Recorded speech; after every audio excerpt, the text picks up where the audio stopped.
একটা 2 টাকা 5 টাকা দামের ক্রিম কোম্পানি, জানি না চুদির বেটা ওই ক্রিমে কি হয়, সারা ভারতবর্ষের ছেলে মেয়েকে বোকাচোদা বানিয়ে তার পুটকিতে সুসুরি দিয়ে ওই ক্রিম কোম্পানি সুন্দর করে ক্রিমটাকে রংচঙা করে পাবলিকের গাড়ে ভরে টাকা ইনকাম করার জন্য একটা সুন্দরী মেয়েকে বাছাই করে টিভি ক্যামেরার সামনে দাঁড় করিয়ে দিল।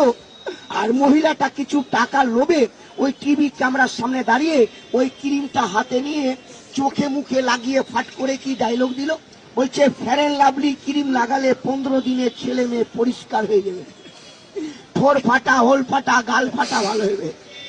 কোন চুদির বেটা বলছে 6 মাস আমি লাগিয়েছি রে ভারুয়া চোদা, ভালো কিছু হয়নি, আরো চেহারা কালো হয়ে গেছে। আমরা টিভিতে ঢুকতেও পারি না, চুদির বেটা কোম্পানিকে ধরতেও পারি না যে পয়সাটা ঘুরিয়ে নিব। পাড়ার যেই দোকান থেকে ক্রিম কিনেছিলাম সেই বুড়বাককে গিয়ে বললাম কই চুদির বেটা চেহারা ভালো হবে, টাকা ঘুরিয়ে দে। ও ভয়ের চোদনে বলছে কি করবো কাকা।